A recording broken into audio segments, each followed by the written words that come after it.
1956, chaque année, l'Europe de la chanson s'affronte sans merci lors du concours de l'Eurovision.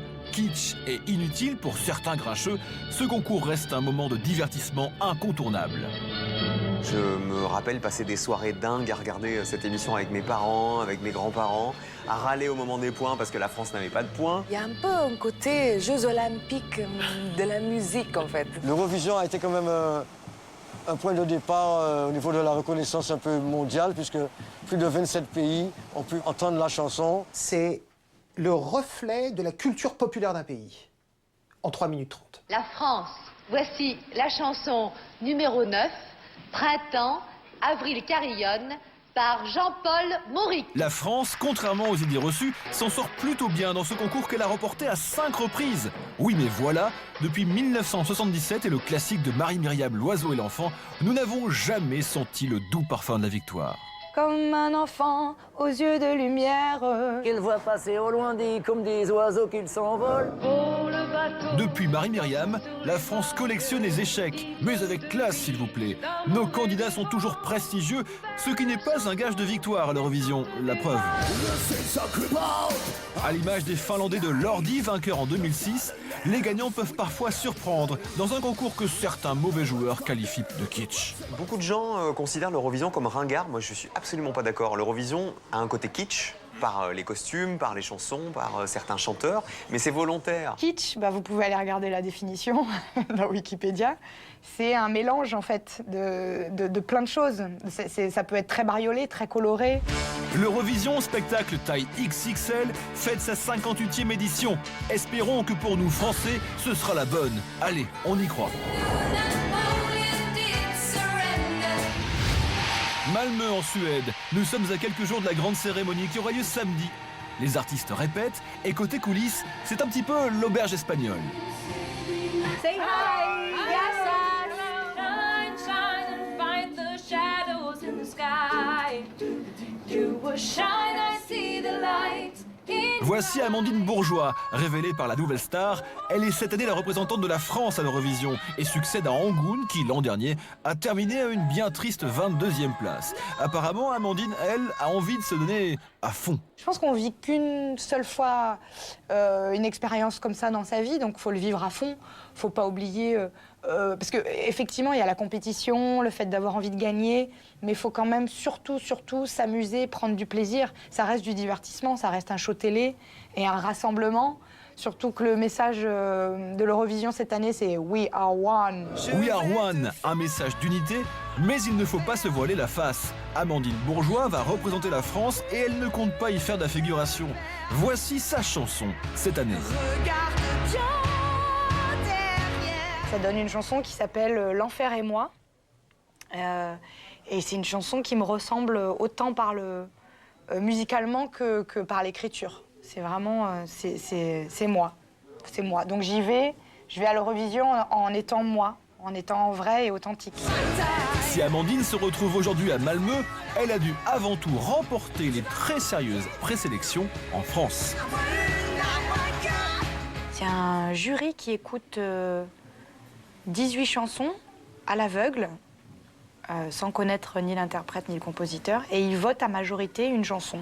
C'est la mienne qui a été votée à majorité. Amandine, elle présente cette année une chanson qui est complètement à contre-courant avec tout ce qu'on voit à l'Eurovision, qui est quelque chose en général de très coloré, très pop, très dansant. Amandine, c'est quelque chose de très tribal, d'assez noir, de rock. Mais cette fille a un truc incroyable pour elle, c'est qu'elle se met tout le monde dans la poche. Amandine, elle a un truc pour elle, c'est que c'est une artiste populaire, donc dans la mentalité de ce qu'on peut attendre à l'Eurovision, elle a une voix, et on sait que ça compte énormément dans ce type de concours internationaux, une voix puissante. Oui, mais une voix puissante, un nom, un look, apparemment ça ne suffit pas. Ces 36 dernières années, tous nos candidats français ont échoué. C'est pas faux d'y envoyer les meilleurs. Retour maintenant sur quelques candidats malheureux, comme Patricia Cass en 2009. Patricia Cass, j'ai trouvé sa prestation très classe, tout en sobriété, vraiment, je sais pas, la femme mûre, classe, la reine, quoi. Sa maison disque s'est dit « Ouais, écoute, c'est une bonne idée vraiment de lancer Patricia là-dedans parce que ça peut, comme elle est connue déjà dans le monde entier, on va faire d'une pierre deux coups. » Malheureusement, la chanson n'était pas forte, très sombre, et ça représentait mal la culture de notre pays à ce moment-là.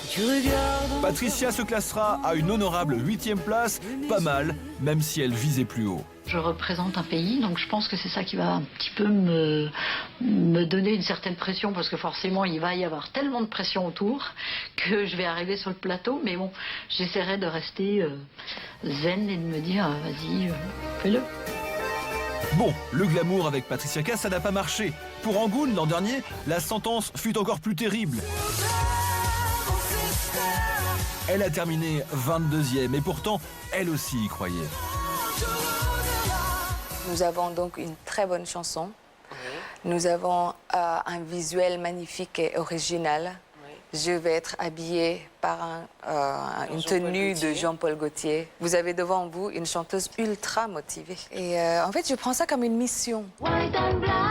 Oui, mais la mission apparemment s'avère impossible pour les Frenchies. Le glamour, on l'a vu, ça n'a pas marché. Bon, on a bien essayé de mettre en valeur nos spécificités régionales. Là encore, échec. Des Fatal Picard à Joël Ursule, la France n'a pas réussi à séduire.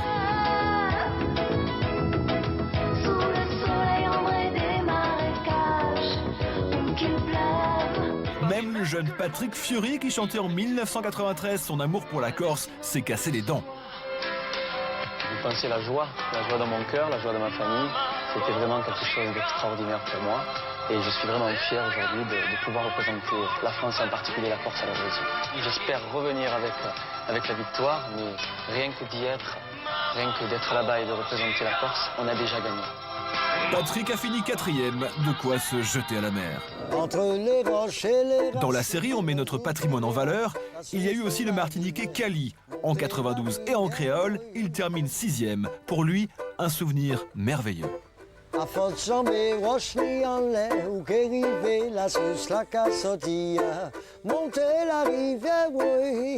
L'Eurovision a été quand même un point de départ au niveau de la reconnaissance un peu mondiale, puisque plus de 27 pays ont pu voir ce contest, entendre la chanson, avoir les paroles traduites dans leur langue. C'était vraiment quand même une super opération promotionnelle qui m'a valu plein de concerts, plein de tournées autour du monde.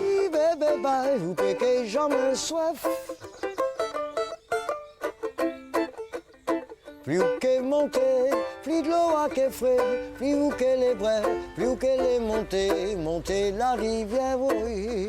Au niveau de notre musique en Martinique, je pense que ça a changé l'écoute des gens, leur façon de percevoir notre musique qui était jouée à l'extérieur.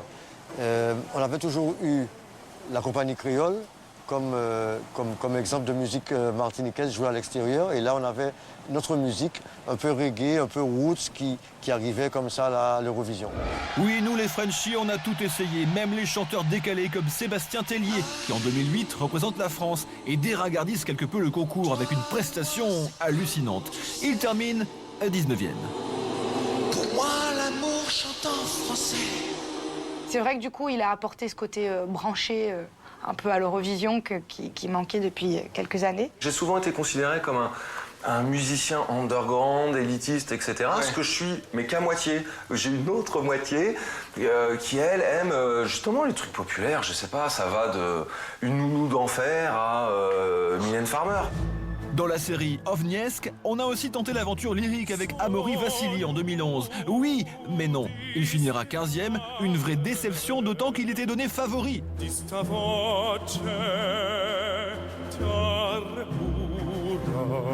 Parce que les bookmakers anglais le donnaient gagnant, on a tous dit que c'est lui qui serait gagnant. Du coup, quand il n'a pas été gagnant, lui, il a pensé, comme tout le monde, les médias, pour pas se dédire, on dit, mais il y a un scandale, il aurait dû gagner. Et lui, du coup, le pauvre malheureux, il a pensé qu'effectivement, il aurait dû gagner. Alors que moi, je pensais dès le départ, honnêtement, qu'il n'avait pas une chance parce que c'était beaucoup trop emphatique pour l'Eurovision. Après cette belle brochette de candidats français malheureux, intéressons-nous maintenant aux gagnants. Et il y en a eu des très prestigieux, comme ABBA en 1974, Céline Dion en 88 pour la Suisse, ou encore France Gall qui en 1965, avec Poupée de cire, Poupée de son, l'emportait pour le Luxembourg. Bonjour, je suis Corinne Hermès, bienvenue chez moi, rentrez. Elle aussi représentait le Luxembourg. Il y a 30 ans, Corinne Hermès remportait le concours. Nous l'avons retrouvée chez elle, en banlieue parisienne. Le Grand-Duché du Luxembourg gagne. Alors ça fait un drôle d'effet d'ailleurs parce que je me souviens, alors, là j'étais vraiment dans tous mes états. Et cette soirée était vraiment exceptionnelle parce que j'ai l'impression d'un seul coup de devenir une star. Corinne Hermès ressort pour nous les souvenirs de sa victoire. Cela dit, ça faisait très longtemps que je ne les avais ressortis. Et voilà, c'était donc tous les articles, quelques articles que j'avais donc eu juste après la victoire. Je suis vraiment tellement heureuse d'avoir pu vivre cette belle expérience. Là, c'était donc la France, là, c'était le Portugal et il y a eu la Belgique aussi. Ça voyagera partout où j'irai. Hein. Ouais. Prends l'amour comme un cadeau. Pour Corinne Hermès, gagnante en 1983, il y a eu un avant et un après Eurovision. Je gagne, je passe de l'anonymat à la notoriété, ma vie bascule en quelques minutes et je parcours le monde entier. Donc on peut dire que cette victoire a vraiment changé toute ma vie. Si Corinne a vécu un véritable conte de fées, elle a quand même un regret. J'aurais tellement voulu représenter mon pays, qu'est la France. Car en réalité, je suis la dernière Française à avoir gagné l'Eurovision. Eh oui, mais mon Dieu, que faut-il faire pour enfin renouer avec la victoire chez nous en France? Dites-nous par pitié. On a essayé plein de choses, je sais qu'ils se cassent la tête, hein, France Télévisions, pour qu'on essaye de gagner l'Eurovision. Et on n'y arrive pas. Ce que je crois, c'est qu'effectivement, en France, on se sent pas bien avec cette compétition parce que ça fait trop longtemps qu'on perd. Ça fait trop longtemps qu'on vit une sorte de schkoumoun, vraiment. Qu'est-ce qu'il nous faudrait pour gagner? Il nous faut simplement une chanson qui mette debout les gens chez eux et dans la salle. Il faut réussir à avoir quelqu'un de charismatique, homme ou femme, ou un groupe. Moi, je crois assez aux voix. Je pense qu'il faut vraiment avoir une belle voix, pas une voix de stentor, mais une belle voix. Il faut que l'artiste qui endosse le pavillon français sur la scène de l'Eurovision croit à ce qu'il chante, incarne ce qu'il chante, mais qu'il y pense vraiment sérieusement. Parce que, mine de rien, l'Eurovision, c'est une compétition sérieuse. Si vraiment on veut arriver dans les 5 premiers, je pense qu'il faut revenir aux grands tubes classiques qu'on serine tous, quoi, de Jean Rabat. Je vais te faire l'enfer. Certes, Amandine Bourgeois n'est pas ABBA, mais pas encore abattue. Elle y croit dur comme fer, et nous aussi. Mon objectif, c'est sûr que j'aimerais beaucoup gagner. Ça, c'est vrai que je vais pas vous mentir, j'aimerais beaucoup. Tout de suite sur France O, les demi-finales de l'Eurovision, et samedi, tous derrière Amandine Bourgeois. Je lui souhaite bonne chance et nous serons vraiment tous là pour la soutenir. Bonne chance, Amandine Bourgeois. Mais grave que je lui souhaite bonne chance et que je serai dans la cabine là-haut, en haut là, du Malmö Arena, en tapant sur les vitres avec Mireille Dumas et on lui criera bonne chance pour qu'elle nous voie. Bonne chance alors. Merci.